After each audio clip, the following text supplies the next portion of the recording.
Hi, hello viewers எல்லாரும் ஸ்கூலுக்கு போறதுக்கு ரெடி ஆயிட்டீங்களா? நாங்க ரெடி ஆயிட்டோம். ஸோ, புதுசா வாங்குன பாட்டில்ஸ் எல்லாம் நல்லா கழுவி, உலர வைக்கலாம் அப்படின்னு தோணுச்சு.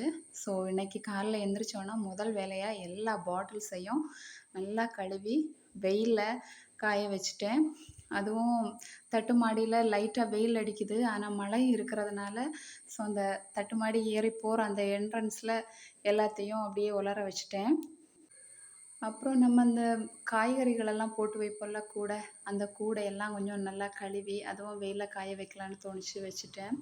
அப்புறம் புதுசா வாங்குன டிஃபன் பாக்ஸு, அதையும் நல்லா கழுவி, அதையும் வெயில்ல வச்சுட்டேன்.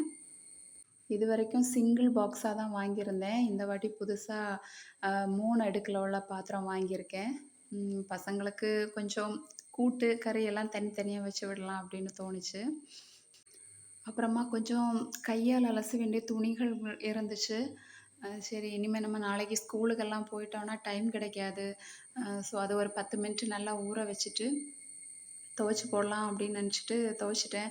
ஒரு கையால தான் துவைக்கிறேன். ஏன்னா ஒரு கையில ஃபோன் இருக்கிறனால அப்படி துவைக்க முடியல. ஸோ அதுவும் கொஞ்சம் க்ளீனா நல்லா துவைச்சுட்டு, என்னதான் வேலை செஞ்சாலும் கொஞ்சம் ரெஸ்ட் வேணும் இல்லையா? அதனால அப்பப்போ கொஞ்சம் எனர்ஜி கிடைக்கிறதுக்காக கொஞ்சம் கடலையெல்லாம் சாப்பிட்டேன். சாப்பிட்டுட்டு அப்படியே தொடர்ந்து கன்டினியூவா வேலைய பார்த்துட்டே இருந்தேன். இந்த கூடையெல்லாம் நான் வந்து ஒரு வாங்கி ஒரு 10 வருஷமாவது இருக்கும். அப்பப்போ வந்து எடுத்து யூஸ் கழுவிட்டு யூஸ் பண்ணிக்குவேன். இது வந்து சென்னை போனப்போ வாங்கியிருந்தோம். ஏதாவது சின்ன சின்ன பொருட்கள் எல்லாம் கீழ வைக்கிறத விட இந்த மாரி தட்ல போட்டு வச்சா ரொம்ப யூஸ்ஃபுல்லா இருக்கும். ஸோ நல்லா கழுவிட்டு அதையும் வந்து தட்ல நல்லா காய வச்சுட்டேன். காய வச்சுட்டு எடுத்து வைக்கும்போது நமக்கு அடுத்த வாட்டி நம்ம யூஸ் பண்ற வரைக்கும் அது எந்த ஒரு ஸ்மெல்லும் இல்லாம இருக்கும். நம்ம காய்கறி போட்டு வைக்கிறது இல்லையா? அதனால அதையும் வெயில்ல கொஞ்சம் நல்லா காய வச்சேன். இப்போ மழையா இருக்கிறதுனால கஷ்டமாட்டு இருக்கு. அப்புறம் துணியெல்லாம் துவைச்சு அப்படியே காய போட்டுட்டு, அடுத்த வேலை பார்க்கலாம் அப்படின்னு தோணுச்சு. அப்புறமா சவுட்டு மெத்தையெல்லாம் 1 வாரம் ஆயிருச்சு. சரி ஓகே. நம்ம அதையும் துவைச்சிரலாம் அப்படின்னு தோணுச்சு. சரி ஒண்ணொண்ணா எடுத்து அதுக்கும் கொஞ்சம் சர்ப்பெல்லாம் போட்டு கொஞ்ச நேரம் அப்படியே முக்கி ஊற வச்சிருந்தேன். ஊற வைக்கும்போது நல்லா துவைக்கும்போது ஈஸியா இருக்கும் நமக்கு. எல்லா வேலையும் முடிச்சுட்டு பார்த்தா துணி துவைக்கிற இடம் எல்லாம் இந்த மாரி அழுக்கு படிஞ்சு கிடந்துச்சு. சரி அதையும் நல்லா கிளீன் பண்ணி விட்டுட்டேன்.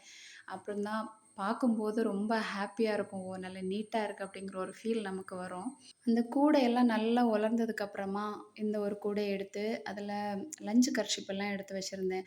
நம்ம ஸ்கூல் போற டைமு அந்த நேரம் தேடிட்டு இருக்க வேணாம்ல. அதனால அத எடுத்து அப்படியே போட்டு ஃப்ரிட்ஜுக்கு மேலயே வச்சுருவேன். அப்போ நம்ம லஞ்ச் பேக் கட்டும்போது சீக்கிரம் ஒண்ணொண்ணா எடுத்து அதில வைக்கலாம். இந்த பாத்திரங்களெல்லாம் எடுத்து கீழ கொண்டு வந்தாச்சு. அப்புறம் காய்கறி கொஞ்சம் வாங்கிட்டு வந்தேன். இனி இந்த வாரத்துக்கு மட்டும்.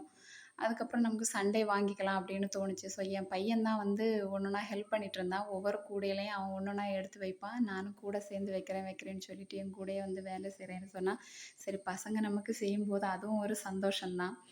முட்டைக்கோஸ் எல்லாம் வாங்கியிருந்தேன். அது வந்து கொஞ்சம் கட் பண்ணனால ஒரு மாரி இருந்துச்சு. ஸோ அத ஃப்ரிட்ஜில வைக்கலான்னு அவன் எடுத்துட்டு போயிட்டான். அப்புறம் இஞ்சி, பூண்டு எல்லாம் கொஞ்சம் பழையது இருந்துச்சு. ஸோ அதையும் போட்டு வச்சுட்டேன்.